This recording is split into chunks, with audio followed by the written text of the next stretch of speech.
Hi, friends and online friends.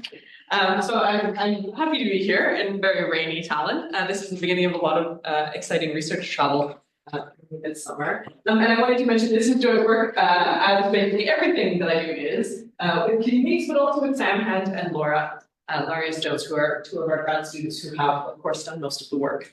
I'm going to talk about parameters for dense temporal graphs. And the first thing I wanted to show you was basically this summary of the whole thing.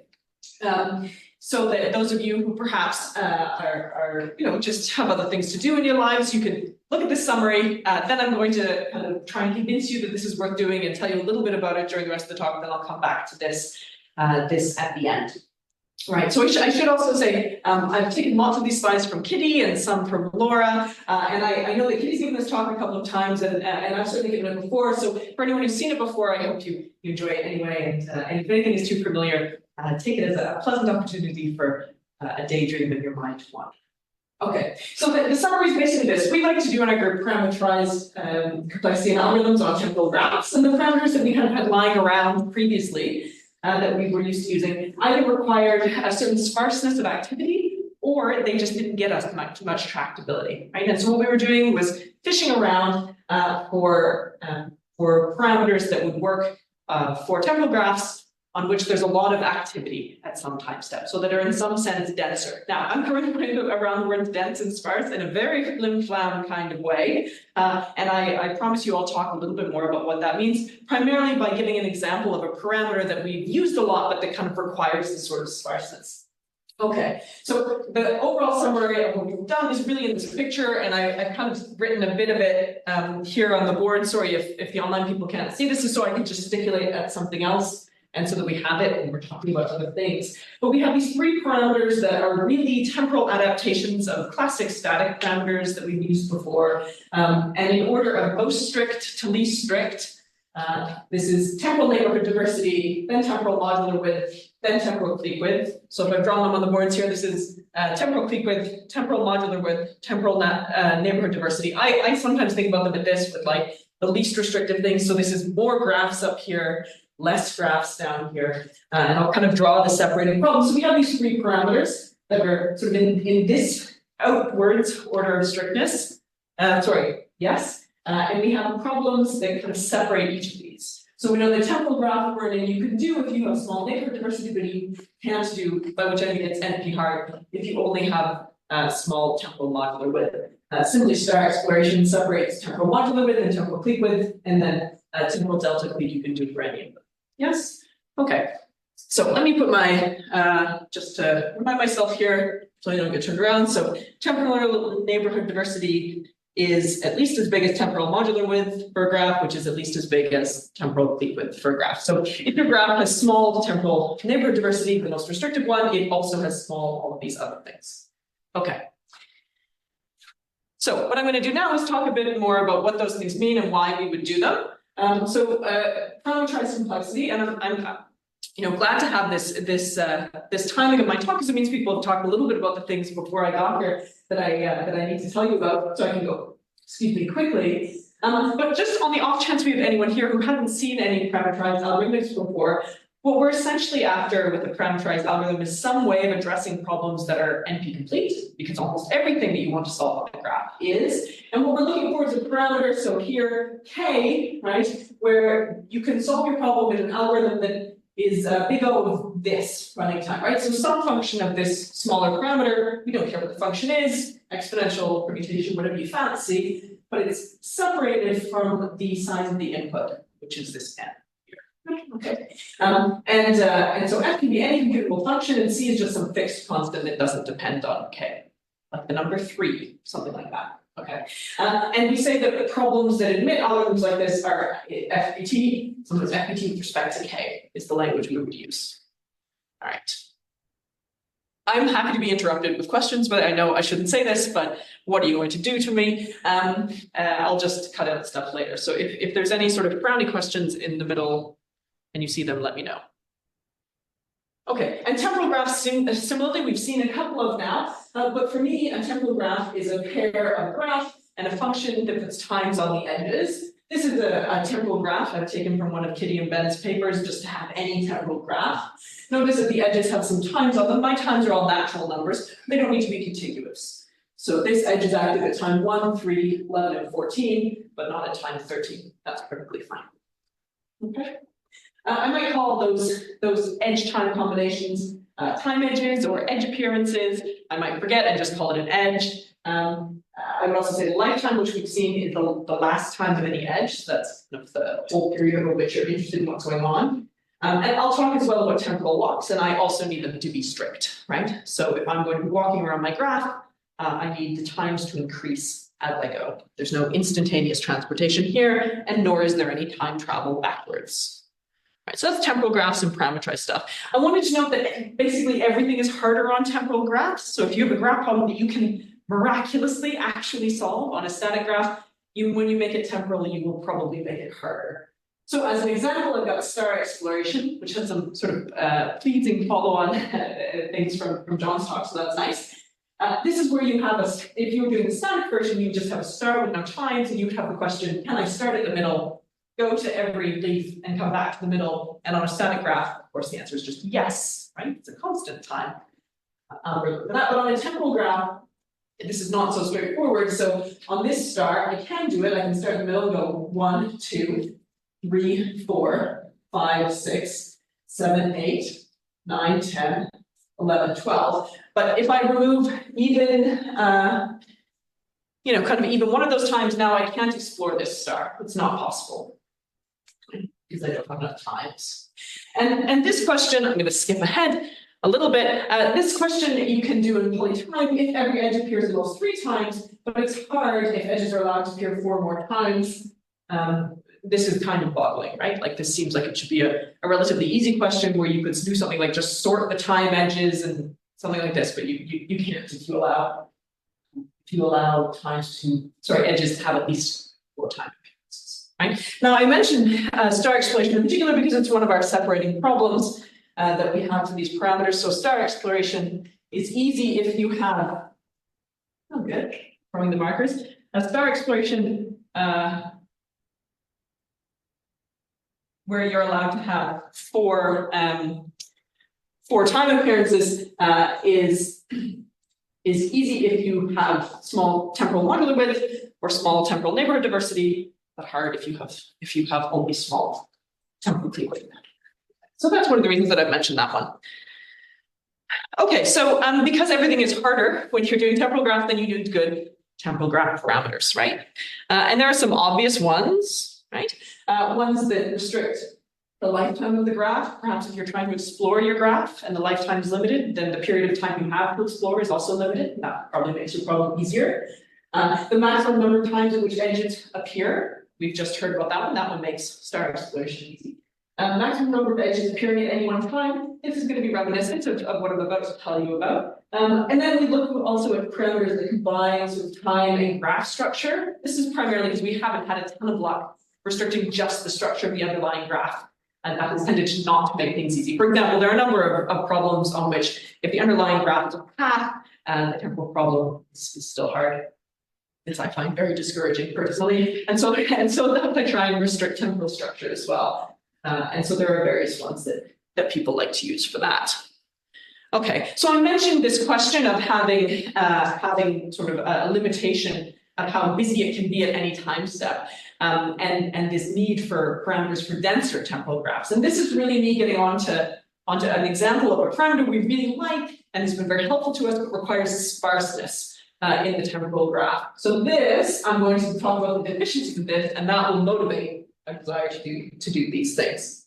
Okay, so edge interval membership width and its big sister vertex interval membership width are about measuring sort of, if you look at the span over which an edge is active, not necessarily continuously, but just the sort of timeline of its first active point to its last active point, how many at any time step, how many edges are within their active period. I kind of call that whole span their active period. So for example, here I have a temporal graph. You see the edge from A to B is active at time 1 and at time 5, and so we fill it in at all of those times between there. We could denote that with a line if we wanted to. Written it out here. And the edge from B to C, here it is present at 2 and at 5. We don't care that it's not present at 3, we just write it at 2, 5, fill it in. Right? So if we do this, and then we can use as a width parameter the most active time step, right? The biggest time step back. And informally, the way I can kind of tell you this works is that it means that if you're doing some operation, you only need to move on edges that are active or select an edge that's active or something, then you only need to consider the number of things that are active right now at each time step. And so you can do some sort of typically dynamic program kind of across time, where at each time step, you only have a small number of possibilities to consider. So a lot of annoying dynamic programming accounting, but kind of works with a lot of detailed thinking in the usual way that these things do. So this parameter, and as I said, its sister, the vertex version, has been super useful for us, but it requires that at each time step, there's just not that much going on. And this seems ridiculous, right? Because, for example, let's say you had a temporal graph where the underlying thing was a complete bipartite graph, and all of those edges were active at the same time. So they were active at the beginning of time, and then once in the middle, and then again much later. That's an incredibly structured graph, right? There should be some parameter, and there probably are several, that capture the fact that that's really simple. But if you try and use these width parameters for it, it'd be grim, right? The order number of edges. So that's what we wanted. We wanted to be able to deal with very, very structured, dense, lot going on at some time steps graphs. And so that's what brought us to these parameters. Okay. So to remind you sort of what they are, and to go back away to this picture, we have these three: neighborhood diversity, modular width, and clique width, all made temporal, because that's what I like to do with my life these days, is take things and kind of make it temporal, make it what's in there. That's what I do, right? And if you've seen neighborhood diversity, modular width, and clique width in their static settings, then you will very quickly imagine what they mean in a temporal setting. And I want to say that we've picked one particular way of making it temporal. I'm sure that there are a number of others. This one was working well for us. So what I'm going to do, I guess, for the rest of the talk is to tell you, sort of give you an example of what temporal neighborhood diversity looks like, and then kind of, wander briefly through these other two without much detail, and come back to this slide again. Right? So just to remind you, we've got each of these, and then we've got these separating problems. So the one that kind of separates modular width from clique width is star exposure 4. We know that temporal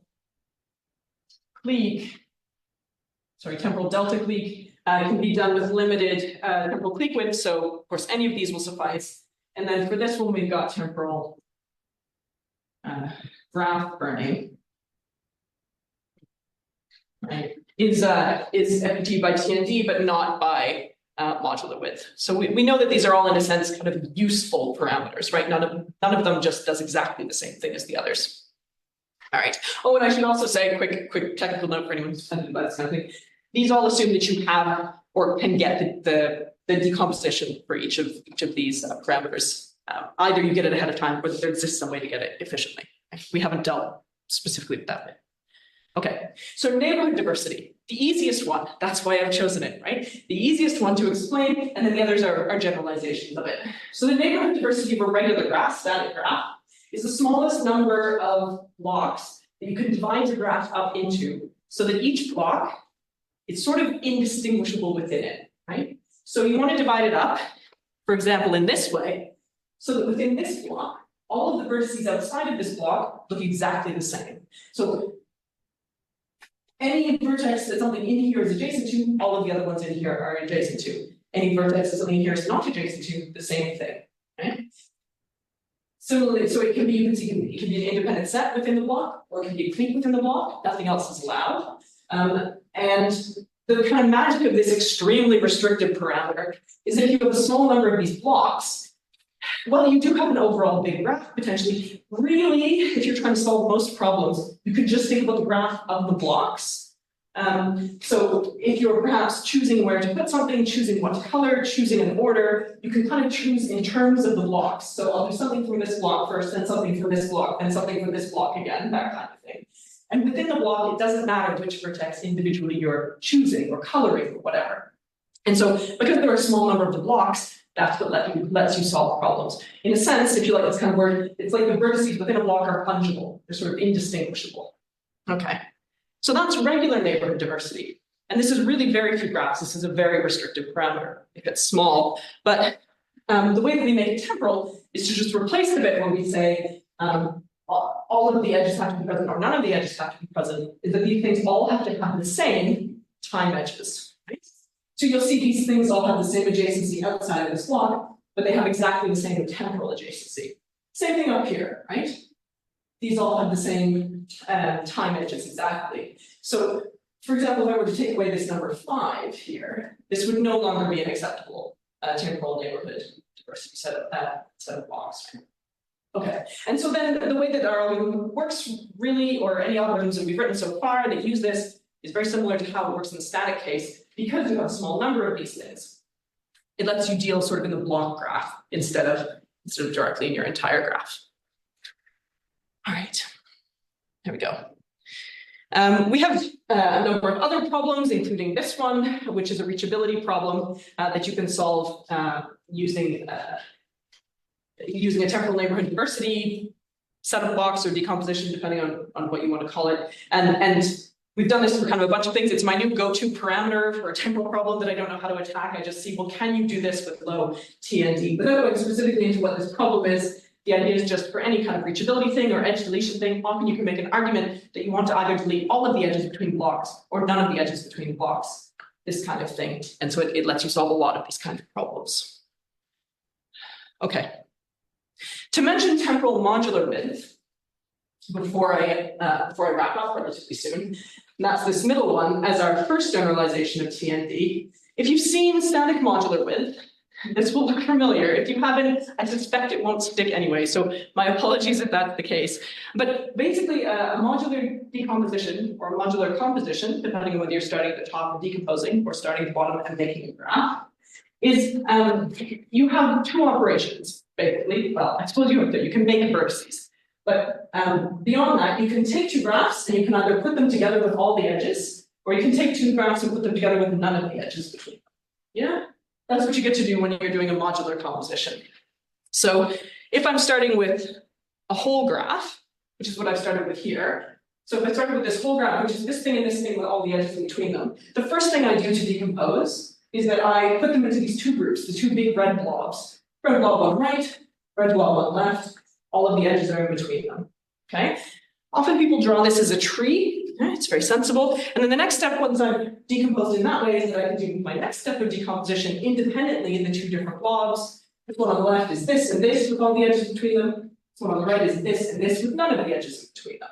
And then I would do that over and over again until I got down to trivial graphs. Yes? And then the width parameter is that if you're drawing it into tree decomposition, is the degree. So right now I've always just split it into two groups. So this has a little bit. Okay, and then when I want to make it temporal, you can probably guess what I do to make it temporal. We just do the same thing, but say at all the edges or none of the edges, they have to be at exactly the same times. Yeah. So I want to emphasize this means these things are happening at time 1, 3, 4, and I'm going to get a certain width of decomposition. But if this was 1, 3, 4, 29, 100 through 624 or something, it would be exactly the same width decomposition. So you can make these edges kind of as active as you want. There can be a lot going on at a time step. There just can't be a lot of different things going on at different time steps. So you require a lot of structure, but it doesn't enforce the sparseness. That's what we like about this. There we go. So I've kind of done it again, exactly the same decomposition based on having all or none of those edges. Okay, and what we know is that we have the temporal graph burning, which you can do if you have small t and d, is NP-hard even if you have constant temporal modular width, right? So this separates these two problems. But star exploration with at least star exploration where you allow 4 time steps, on the other hand, you can't do if you have small temporal modular width. And if you're interested in intuition on how this kind of thing works, if you've done any static modular width stuff, it's similar. So it again is some sort of dynamic program, typically going kind of down the tree or up the tree, depending on how you like to think about your modular compositions or decompositions. Clique width, which I'm going to tell you even less about, is another generalization of this. But in addition to kind of taking two graphs and putting them together, either by adding no edges or all the edges, you have an additional thing you can do, and that's kind of relabel things, right? Well, you might think, Jess, what's that nonsense? There were no labels. Why is there relabeling? Well, in CliqueWith, there's labels, okay? So you get to put in these labels and then you can relabel them. It's a similar tree notion, but you get some extra operations. And the reason in practice, do I have this written down? Yeah, the reason that this tends to be useful is that one of the things things with low temporal modular width or indeed regular modular width can't have is long induced paths. Long induced paths or long cycles end up having high modular width, whereas they can have low cleave width. Right? So it's sort of like you build the thing, you label some things, and you're allowed to label them as the same thing and not kind of think about them again. Very imprecise. And I'm doing that on purpose because that's the most kind of difficult to think about of these three parameters. I've left this one mostly alone. But suffice it to say that star exploration separates these two. And then we also know that this one, temporal delta clique, you can do even if you just have limited temporal clique width, which also means, of course, you can do it if either of the others are limited. Okay. This is now I want to mention stronger than a conjecture. We've had some progress on this since we last wrote about this. That if we have any temporal graph property that we can express in first order logic, then we are pretty sure it's written down. I think it's on the archive, but it, not peer reviewed that part yet. That we can get something that's deep by the temporal clique within the length of the formula. So this is not quite Cursell, but it's kind of in that family, right? That's the idea here. Okay, so I wanted to come back to this at the end to say it's literally the same thing again. What we wanted was to have some parameters that could deal with time steps where there was a lot going on if the same thing was going on, right? So highly structured, but denser in time. We have these three, which we hope will be useful. We have found them useful, and we know that they can be separated by problems, so they are all kind of, in a sense, different things. I'll mention also that this is on the archive now. This is a QR code that goes to that archive thing, but you can also find it using all the usual searching things. Recently accepted to MFCS, so it'll be there as well for anyone who's looking. And I think I'll finish it there. Yeah, in case there are any questions. Thank you, guys. Questions from the online audience?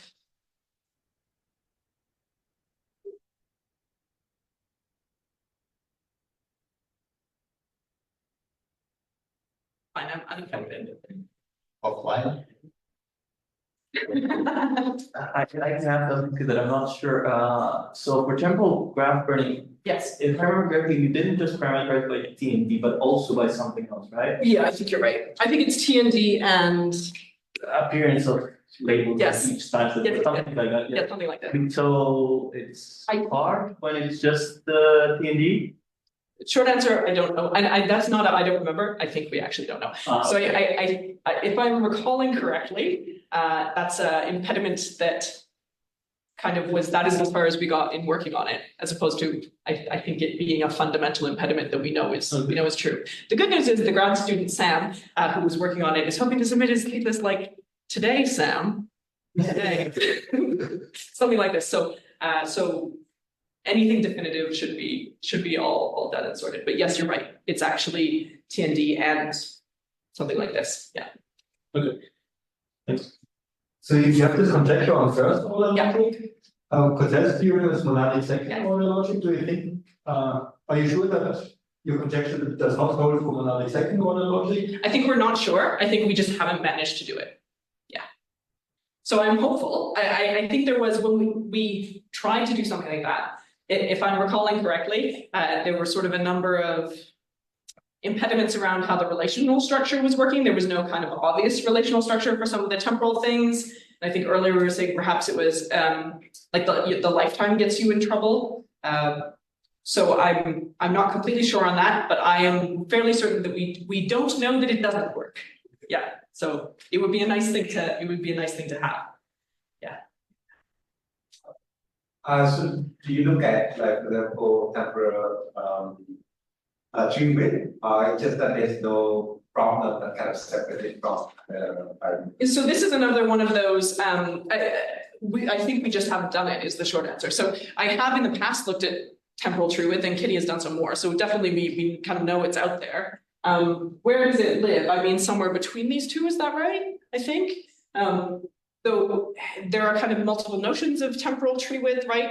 But there will be one that kind of corresponds to this particular version of temporal clique width. So probably that would be a good thing to do. Thank you. Do you know any natural problems that would be hard for bounded temporal neighborhood layers? Oh my gosh. I feel like the answer is yes. In my soul, I feel the answer is yes. So I think that, and I'm saying this a lot, right? Which is really quite embarrassing. That I think I remember we had some ideas for how to prove something was hard, and then it didn't happen. So I would be surprised if there were nothing. I mean, since the neighborhood thing uses one distance neighborhood, I assume any problem that there's two distance neighborhood, this would just not be enough. Yeah. I need to think about this. Yeah, I'm sure you can come up with some problem that is hard. I don't have one in mind, So, yeah. but there will be something. Sometimes, so it has sometimes happened that we think a problem is easy by TND, and then it turns out that you need to think about something like kind of all possible numbers of. You need to, if you were doing the DP in the way that you think you would do it, you would need to consider like all possible numbers of choices from each set. And so I think there are some problems there where likely you find hardness quite quickly, because when we're trying to do these sorts of DP, they fall apart because you're missing the ability to kind of capture in the accounting. I need to consider, 3 from this and 9 from this versus 9 from this and 3 from this, where the numbers, I've said this very badly. There are definitely problems where TND doesn't capture what you need it to capture to do it easily. Thanks. Any more questions? Let's thanks Jessica. Yeah, thank you.